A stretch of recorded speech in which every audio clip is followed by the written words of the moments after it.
Hi, buttholes. Welcome back. If you have come back, or even if you know that I had another video. Hey, way to go. Second video. Very good. Video. The second. Number 2. Also, for the keen-eyed amongst you, this is a cat. But can you see the cat? This is a cat. Oh, hi, baby. Getting back to the topic at hand, before I was distracted, I have been struggling to figure out how to actually talk about what I want to talk about this week, because I don't know if you've noticed, but your boy has immense difficulty structuring his thoughts. So I will start with everyone's favorite. I've gone through several phases of mental health throughout my life. I've gone through ups and downs and ups and downs, and you guessed it, ups and downs. Every time I thought I fixed one thing, a year and a half would pass, and then I'd have to fix it again. And this would just continue, on and on and on and on. And it's never really been a consistent climb towards legitimate mental fitness. It's just valleys, peaks, valleys, peaks. Hi, this is Editing Coop. Hi. After careful examination, I've learned that valleys are the down ones and peaks are the up ones. The more you know. And this is how it continued to operate. But that's not really news. You know, everyone talks about you have your highs and your lows, your highs and your lows. You know, none of what I'm saying is revolutionary. And it's not going to usher in an age of civilization where I'm heralded as a thought leader or spiritual shepherd, the likes of which the earth has never seen before. Sadly. But what was concerning was like the cyclical nature of it. How it just kept happening over and over and over again without fail. And just how unsustainable it was. Sure, by the end of every episode, I came out of it a little bit stronger. But months of depression for a +5 bump in my strength stats is the worst trade deal ever made by any country, I think, in the world. I couldn't expect to keep living like this. I really couldn't. What kind of existence is it when you're on cloud 9 15 months of the time, and then for the next 20 you're cripplingly anxious and depressed as hell? It doesn't work. And it just makes you feel so shit. Yes, life is about the good and the bad and trying to find the balance between the two.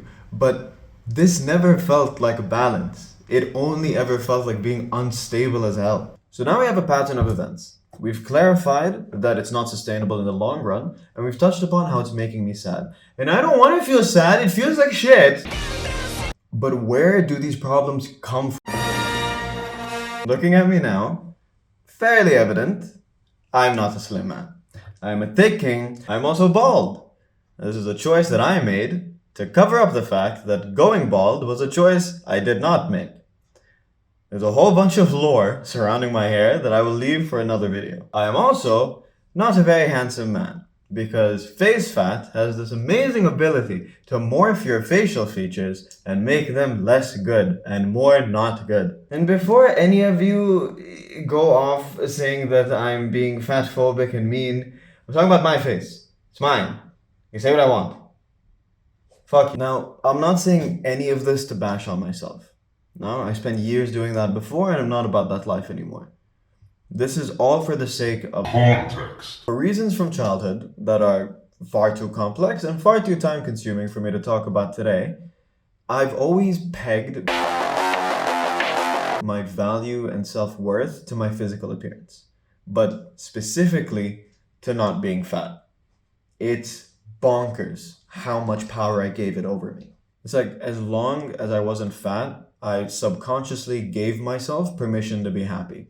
You know, to connect to other people, to pretty much just be a person. Growing up, I was a thick prince, and despite how I'm phrasing it, my life was a very sad one with very sad things. And just very, very sad all around. Everyone please leave an F in the chat for how sad everything was. Then I went to uni, and I lost so much weight that I developed an eating disorder, and I gained so much confidence that I became an egotistical asshole.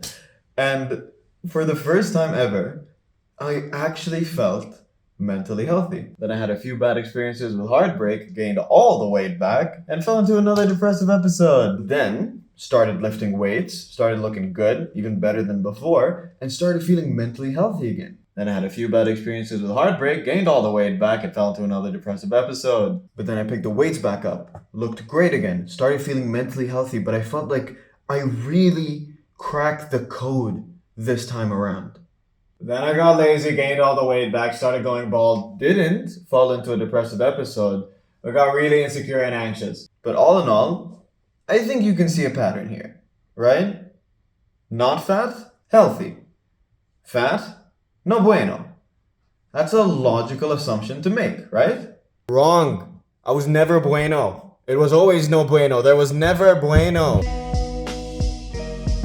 Never once throughout any of these journeys did I become mentally healthy. From the beginning up until the now, I have always been mentally unhealthy. True mental health doesn't crumble and shatter with the removal of a single variable. The problem was never me being fat. The problems were so much deeper than that. They were about how I had no concrete sense of self-worth. They were about how I always put other people's validation above mine. They were about how my childhood emotional trauma has fucked up every relationship that I have. There are so goddamn many that I truly don't have the time to get into them. Losing weight didn't fix any of my problems. It just blinded me to them because I was pretty much high off of it. It was like I was a heroin addict in a dingy drug den. When I was on this shit, thinness in this case, I was so conked out from the euphoria that I couldn't see how fucked everything around me really was. I couldn't see the used needles on the floor, couldn't see the holes in the drywall, couldn't feel the wet stain on the couch. I was just in my own world, and I thought that I was crushing it. And then the drugs wore off. And I came crashing down harder than I ever did before. The needles were sharper. The holes were bigger. The wet stain was a different fucking color. And instead of actually doing something about the place that I was in, I just try and get another fix. So I'd get fit again. And I'd feel great. And I'd dance around in this toxic room for months. Completely in my own head, entirely oblivious to the poison that surrounded me on every side. And then the drugs would wear off. And I come crashing down, even harder than I did before. But this time it's different. This time I can see the room that I'm in. And I'm gonna go to town cleaning it up. I'm going to pick up the needles. I'm going to plaster over the walls. I'm going to replace the goddamn couch. I'm not thin right now, and I'm not beautiful, but that's exactly where I need to be. Because I can't clean this mess up if I'm high. And I intend on cleaning this mess up. The reason I wanted to make this video is because I know what it feels like to dedicate so much effort to your mental health, but then still feel like nothing's getting better.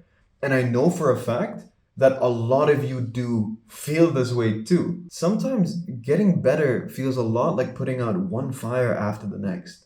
And from personal experience, sometimes it is. Now, sometimes you do have to run from room to room putting out fires before you can figure out why your house is burning in the first place. But mental trauma isn't as simple as a house fire. There isn't a single spark that starts everything. There are several sparks that take place over a long time, and we don't really notice them until they've already turned into a flame in another room. That's why it can feel pointless sometimes. Because we put out this one big ass fire and we think it's gone forever, and then further down the line it pops up again, and then we feel helpless because we're thinking, am I ever going to be done with this shit? Is this fire going to stay out? But we never dealt with its source. There's something sparking this flame that we're not seeing, and it's not our fault. Knowing yourself is an extremely difficult thing to do. knowing your trauma and how to effectively deal with it is even more difficult. It's insane to expect yourself to understand all your problems, let alone fix them. We're all only human. We all need help.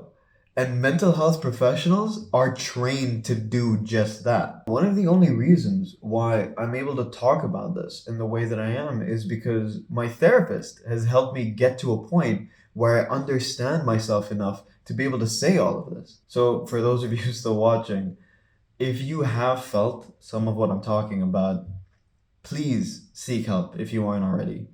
Be honest with yourself. Talk to your loved ones. Find a professional that you're comfortable with. Because I promise you, it makes it so much easier. And it makes sure that you do it the right way. And one last thing, before I go, this whole episode is sponsored by Better. I'm fucking kidding. Holy shit. Can you imagine if this whole thing was just one long ass ad read?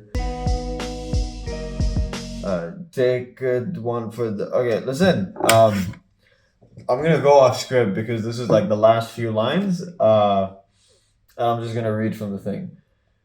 So yeah, this is my whole ass TED Talk on this subject. It is a long ass video. It might not be, but it's been a long ass fucking day. Jesus. I filmed this in like 3 separate breaks. Each break was like an hour and a half. Starting this YouTube channel, weirdly enough, excellent for my ADHD. It's really just forcing me to stay on track. But yeah, what's the other thing? Yeah, so, as always, even though this is the second time I'm ever saying it, if you need help, ask for it. If you can help yourself, go for it. I love you, and bye. And I love you, and bye. And kissy, kissy, kissy. I now have an outro. Ooh.